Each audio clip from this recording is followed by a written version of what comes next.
Peace be upon you. I am so honored and delighted to be here. I truly believe that we could change the world if we were to just beam this picture, standing room only tent, on this lovely spring day for a groundbreaking of an American mosque.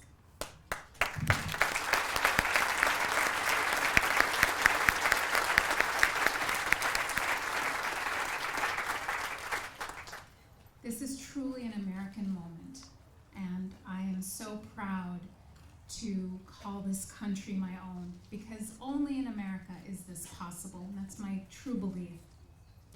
This story truly inspired me when I heard about it a couple of years ago. I was here in Omaha speaking at a leadership conference, and that was what I thought, only here, only in America.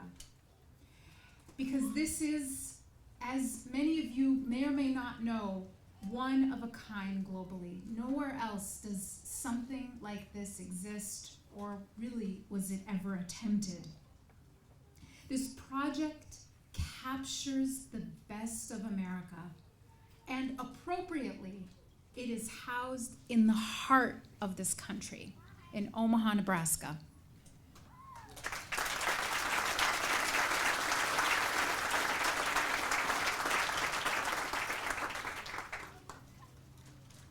The Tri-Faith Initiative also captures the highest values we are called to in the Abrahamic tradition. Those of mutual respect, service, and scholarship.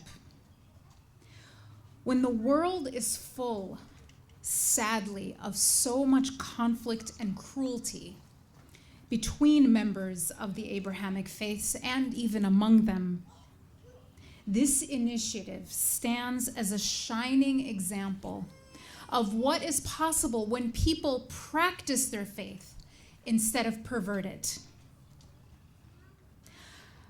I truly believe that the American Muslim Institute, an organization dedicated to Islam's call for compassion and knowledge, is exactly what the world needs today. Because here's the thing, the problems that we face, they don't distinguish between color and creed.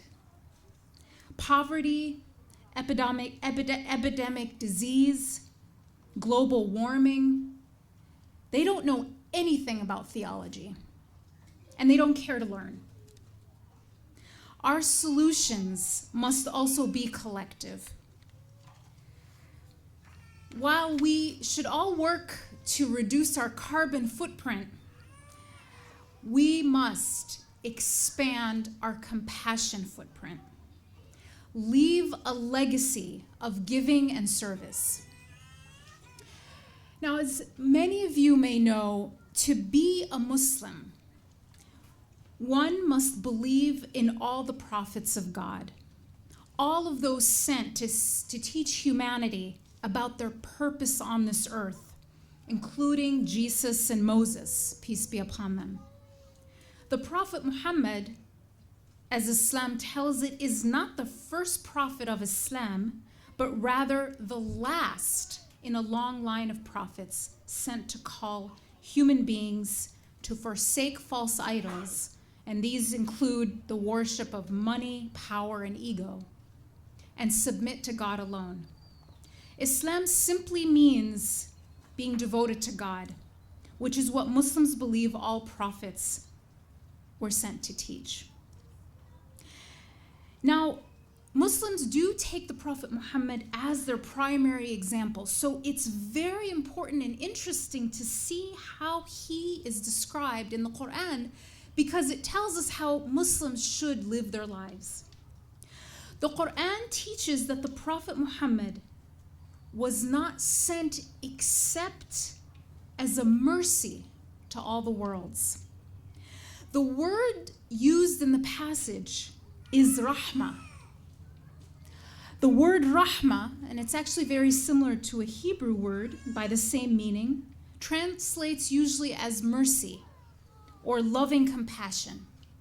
But linguistically, it is far more than that. The Prophet taught that this word, a description God uses more than any other to describe himself, comes from the word for a mother's womb, rahim. A place of unconditional giving, protection, and love. It is this type of love that the Arabic word of mercy is derived, and it is how the Prophet Muhammad is described in the Quran, as a rahmah to all the worlds. One thing you'll find if you study the Quran is that the language is extremely precise. No word is wasted. And so it's very interesting that this is how God chose to describe him in the Holy Book. Not as a warner, although he was, not as a teacher, although he was, not as even a servant of God, although he was, but as a rahmah. And that means we are called to be the same, to be a source of compassion for the world, and to leave a footprint of compassion. The American Muslim Institute is such a footprint. The mission of this initiative is especially dear to me personally, because as a child of Egyptian immigrants, I was raised to value education perhaps only slightly less than oxygen. I think the children of Egyptian parents will agree with me on that.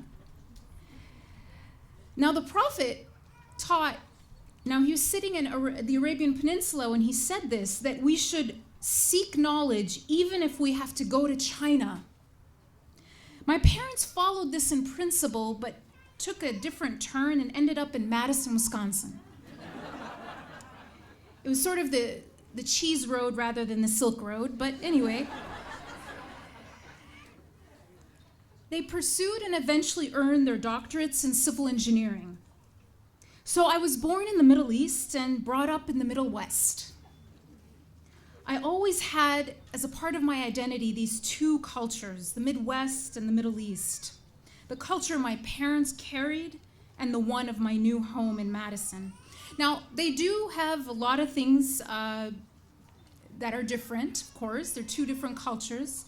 But they do have one thing in common, and that was that they both valued education and taught that it was incredibly important, especially for girls. And this is something my parents absolutely ingrained in me and my sisters.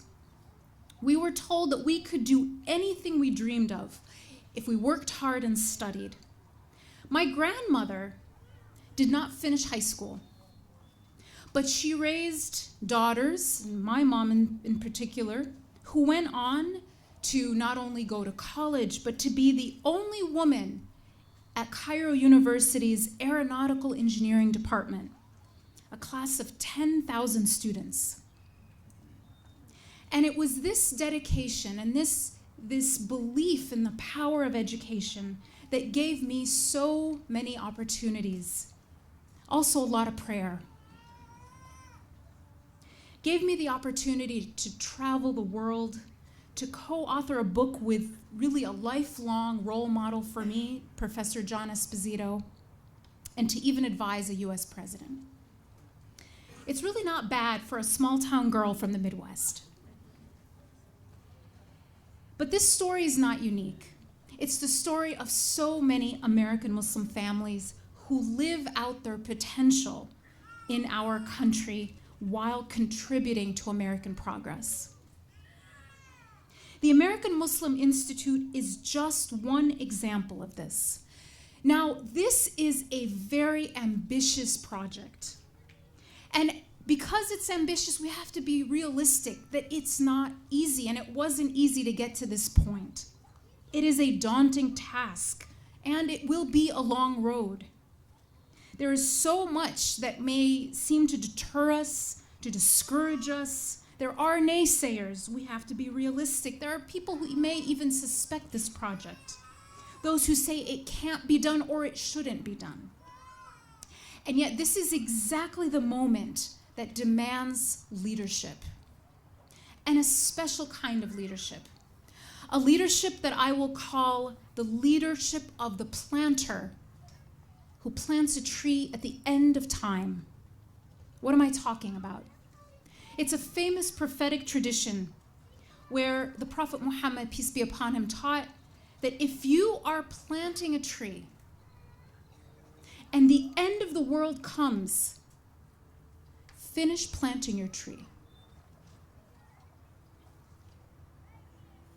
I just want to let this profound statement sink in for a moment. While some may push for the algebra of apathy, the one that says, well, what are the chances of this working? Why bother? It can't be done. The future belongs to those whose actions are fueled by the resilience and irrational optimism of the tree planter at the end of time. The algebra of apathy says it's never been done, so why try? The calculus of compassion says it's never been done, so we better get started. Thank you.